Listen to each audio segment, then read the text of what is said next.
quelles sont vos impressions à toi l'honneur?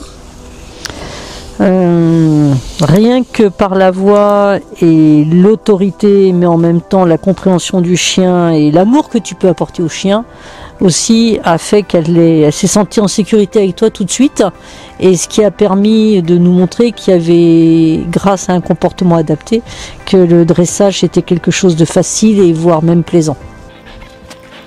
Non!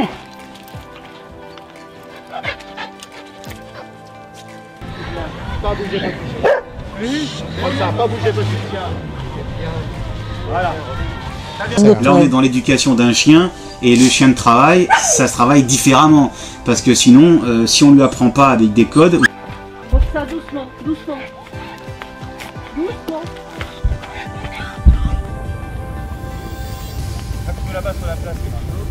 C'est un chien de travail que vous avez, c'est pas un chien de famille. Voilà, il faut faire la différence entre chien de famille et chien de travail.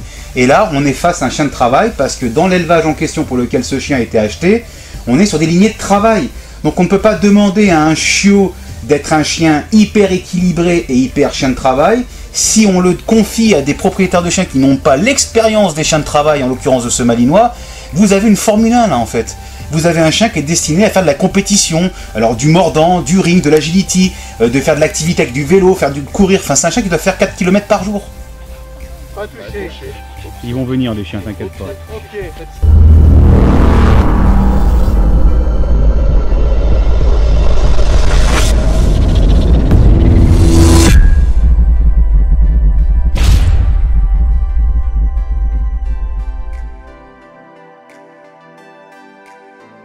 Ouais, mais là, vous allez voir, moi, je vais avoir de l'autorité sur le chien. De toute façon, vous l'avez vu dans la voiture tout à l'heure, tout le monde. Hein. Là, ce que je vais faire, je vais l'évaluer et je vais aller savoir si elle est capable, dans certaines situations extrêmes, quand on domine cette chienne, si elle est capable de se retourner contre son maître. C'est ça mon principal objectif aujourd'hui. Je suis pas là à vous dire, oh bah elle est gentille, elle fait assez. Je sais pas qu'elle est gentille, la chienne, elle m'a léché à travers la cage. C'est bon, j'ai compris, c'est pas une chienne méchante, je veux dire. Mais moi, je veux savoir ce que c'est réellement ce chien. Et pour savoir ce que c'est un chien réellement, eh ben, c'est des exercices que j'ai inventés et qui commencent par ça. Est-ce que vous connaissez ma particularité en tant que dresseur de chien? Oui, la communication salivaire. Ça vous choque pas? Non, pas du tout. Non, non, pas du tout. J'ai regardé plein de vos vidéos, donc je sais exactement ce que vous faites. Et... Bon, moi, je joue régulièrement avec elle. Bon, maintenant, de l'épaule, je suis obligé d'utiliser mon bras gauche, hein, mais lancer de balle, elle a une grosse corde comme ça. Alors ça, on arrête. Voilà, la grosse corde, on arrête. Tout de suite. D'accord, alors la lancée de balle, c'est bien. Oui. Ouais, je fais lance baseball, bah bon, je suis moins habile. Frisbee, elle a détruit. Ouais, donc prenez une balle ou alors un jouet qui est un peu dur. Ouais. Et il faut juste prendre un jouet qui puisse s'habituer. Mais pourquoi il faut éviter les jouets de corde? Pareil, vous regarderez l'article Eric Tramson. Est-ce que les cordes sont dangereuses pour le chien? De toute façon, dans le livre, vous lirez le tome 1 et le tome 2. Vous verrez pourquoi il ne faut pas, avec un chien comme ça, qui a un caractère de dominant et de chien hyperactif, de mettre la corde. Parce que sinon, derrière, vous allez engager en fait un trouble d'instinct de prédation qui ne sera pas contrôlé. Et donc le chien risque après, d'ici 3-4 mois, de vouloir mordre et s'accaparer le territoire. Donc les jouets de corde, je ne fais pas souvent. Elle a aussi une grosse balle rouge, dure, vous savez, les balles très dures comme ça. Alors là, je joue avec mon pied, je shoot dedans, elle va la chercher. Ça, c'est bien. Voilà. Si elle est dure, mais bon, la balle, elle va la crever à force. Ah non, c'est vraiment une balle. Elle ne peut pas la crever. Elle peut pas la crever, c'est plastique dur. Hein. Effectivement. C'est pas une balle, hein, c'est une boule. On mieux sa réaction vis-à-vis des voitures parce qu'on a, au niveau du portail, elle voit les voitures passer. Et son jeu préféré, c'est de courir après les voitures dans tous les sens. On ne lui a pas interdit de le faire. Oui, puis qu'elle a besoin de courir. Et qu'elle a besoin de courir. Et c'est surtout parce qu'elle a besoin de courir. C'est exactement ça. En fait, moi, j'apporte toujours une logique simple qui est en dehors du propriétaire, qui va se faire des nœuds au cerveau, qui va croire, qui va dire mais je fais des erreurs. Non, vous faites pas d'erreur. L'erreur qui a été faite, c'est que le jour où vous avez récupéré ce chien, on vous a pas formé, on vous a pas dit ce qu'il fallait faire pour éviter que ce chien fasse ce qu'il fait là maintenant. On nous a dit de la sortir. Si, alors un peu d'inquiétude par rapport aux petits enfants quand ils vont venir. Un chien comme ça... Automatiquement, quand on a un chien qui n'est pas capable de rester à la tâche à moins de 10 mètres alors que vous êtes présent, c'est pas un abandon, le chien le sait très bien qu'il est là. Et qu'il aboie comme ça, elle s'excite. Et s'exciter comme elle aboie dans la graduation de sa tonalité, on voit bien que ça devient aigu, ça devient grave. On est en train de conditionner son chien, de dresser son chien pour qu'il soit en fait indépendant, autonome et qu'il puisse prendre ses initiatives. C'est ça le problème en fait. Moi aujourd'hui, durant le test d'évaluation, je suis là pour m'assurer, qu'il n'y ait pas un problème neurologique, qui pourrait justifier ce comportement, parce que auquel cas, si c'est un trouble neurologique qui sera confirmé par un IRM, par un vétérinaire, on a des attitudes de cette chienne qui est en recherche perpétuelle de travail. C'est un chien de travail. Qui Dans les marchés, lui faire voir plein de trucs, l'amener au restaurant. Au début, ça se passait bien, le restaurant, sortir au marché, et tout ça, on n'avait aucune difficulté. Et là, maintenant, moi, j'ai des craintes. Mais c'est vrai qu'elle a besoin de courir, ouais. ça c'est sûr. Comment ça se passe? Oui. D'accord. Est-ce que tu sais que ça fait combien de temps qu'on a mis le chien à la tâche? Je sais pas, un quart d'heure, une demi-heure? 10 minutes peut-être. Ouais, 10 minutes, on va 10 dire. minutes. À peu près 10 minutes. Et elle continue. À aucun moment, elle a mordu sa laisse. Ah non, ouais. Ah ouais. Là, elle aurait du mal. Vous avez sorti de la voiture le chien, en moins de 2 minutes, elle a bouffé la laisse. Ah ouais, ça, elle aime pas. Non. Pourquoi elle bouffe pas la laisse? Parce que c'est de la maille.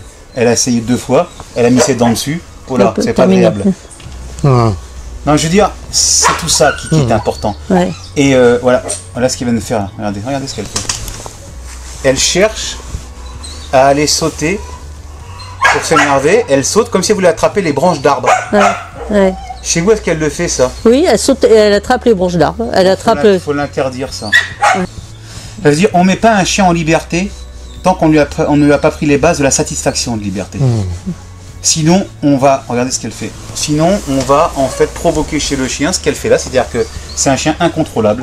Elle fait ce qu'elle veut, elle s'excite, et là. Ah oui, ça c'est ça, voilà, elle s'excite beaucoup. Mais en train de se calmer. Voilà, elle cherche en terrain, elle cherche à sauter. Elle cherche à sauter, c'est ça. À attraper quelque chose. Voilà, elle cherche.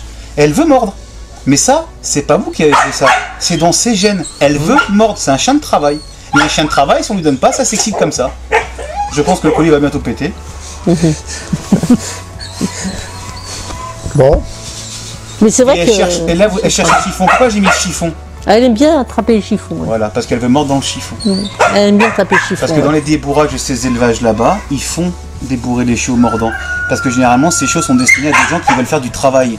Et quand ils n'arrivent pas à trouver des acquéreurs pour les chiens de travail, ils se rabattent sur des particuliers. Alors nous, on a peut-être fait une erreur concrètement parce qu'elle nous avait proposé un autre chien, mais on a eu un autre chien avant qui était vraiment plan-plan. Il bougeait pas, il lançait la balle, il la ramenait pas. Enfin bon.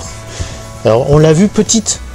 Et elle était un peu plus entreprenante que les autres. C'est bien Roxa, ça c'est assis, c'est silence, tu es belle. Très bien ma fille. Il faut pas tout mélanger. Là aujourd'hui déjà il faut reprendre les bases à zéro avec cette chienne parce que sinon vous allez aller dans le mur. Oui, ça c'est sûr. Donc il faut reprendre tout à zéro. Il faut considérer que le chien a 2 mois. Il est possible que tout ce que je viens de vous dire là depuis notre conversation téléphonique et jusqu'à aujourd'hui, je vous dise tout ce que je vous dis, vous oubliez tout parce que pour moi il y a un problème neurologique. Et si c'est le cas, je vais aller travailler au maximum pour être sûr que ce soit ça. Et si c'est sûr, de toute façon, j'aurai aucune crainte parce que dans 2 jours, dans une semaine, vous me direz, j'ai été faire et effectivement, le veto m'a dit qu'il y avait un problème. J'ai tellement l'habitude de ça que pour moi, je l'ai pas parce qu'elle est comme ça que voilà, ça m'inquiète pas. Mais je veux vraiment voir dans des cas précis son comportement face à une agression, une attitude qui est dominante. Et on va vite le voir. Une fois que vous aurez acheté mon livre, n'oubliez pas de me faire parvenir la photo de votre chien avec le coffret collector Le chien de vous à lui, et votre photo sera partagée à travers tous mes réseaux. Cliquez sur la cloche pour recevoir toutes les notifications et les dernières vidéos de la chaîne Eric Kramson. Vous pouvez voir la vidéo suivante. N'oubliez pas de vous abonner à cette chaîne.